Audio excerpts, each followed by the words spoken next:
মায়ের অবস্থা দেখো, কে শুয়ে পড়েছে, সেটাই তো বলছি।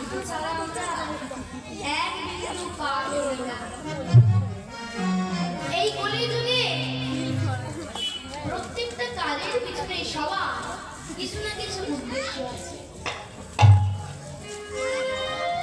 একদিন ভগবান শ্রীকৃষ্ণচন্দ্র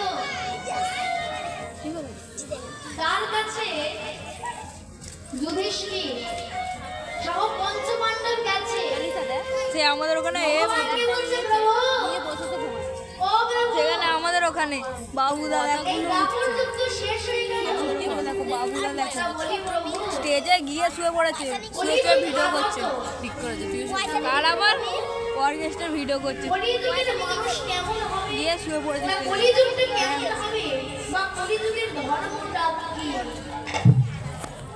পঞ্চপাণ্ডবদের মনে প্রশ্নের উদয় হয়েছে, কলিযুগ কেমন হবে? ভগবান শ্রীকৃষ্ণচন্দ্র আমার মৃদু মৃদু হাসছেন আর মনে মনে ভাবছে আমার ভক্তদের মধ্যে কলিযুগ কেমন হবে? আমি যদি পঞ্চপাণ্ডবকে আমার উত্তরগুলো দিয়ে দিই, এরা কেউ আমার কথা বিশ্বাস করবে না। ভগবান শ্রীকৃষ্ণচন্দ্র কি করলেন?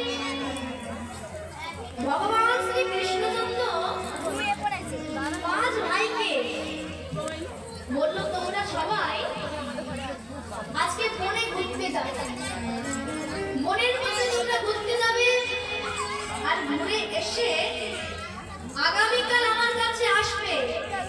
যদি তোমরা বনের মধ্যে কিছু ঘটনা দেখো তাহলে আমাকে এসে জানাবে। তাই পঞ্চপাণ্ডব কি করেছে মামা?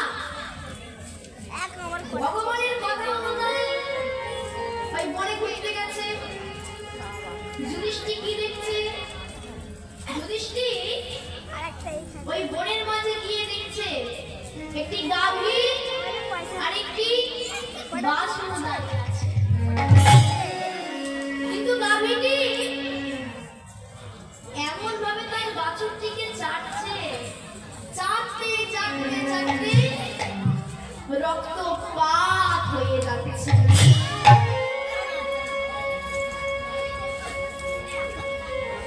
নকুল সহদেব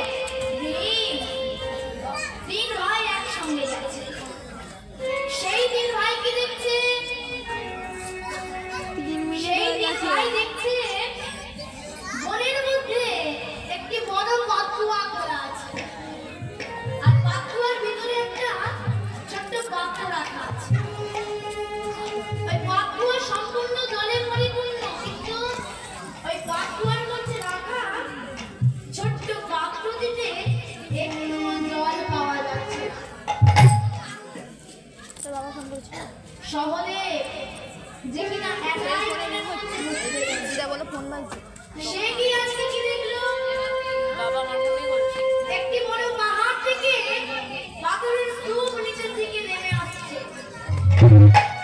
কত বড় বড় গাছ সেই পাথরের টুকরোকে আটকাতে পারলো না, কিন্তু একটা ছোট গাছে বাধা প্রাপ্ত হয়ে সেই বড় পাথরের টুকরোটা আজকে আটকে গেল। 5 ভাই মিলে এই 3 রকম অদ্ভুত জিনিস দেখেছে। পরের দিন ভগবানের কাছে এসেছে। ভগবান বলছে, যুধিষ্ঠির, প্রথমে তুমি বলো তুমি কি দেখেছো? একটু আগে বললাম মা, যুধিষ্ঠির আজকে কি দেখলো বনের মাঝে? কি দেখলো?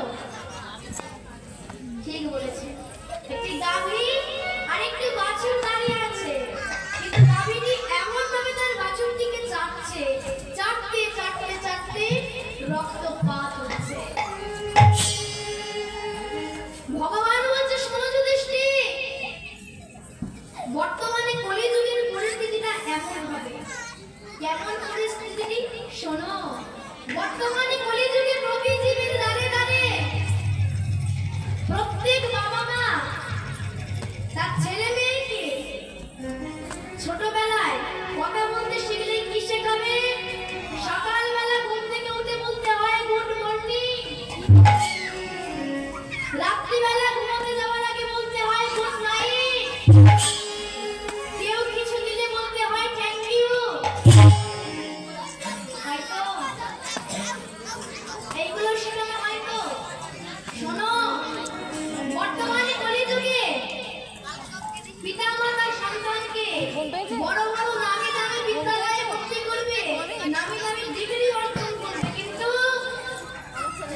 I love you.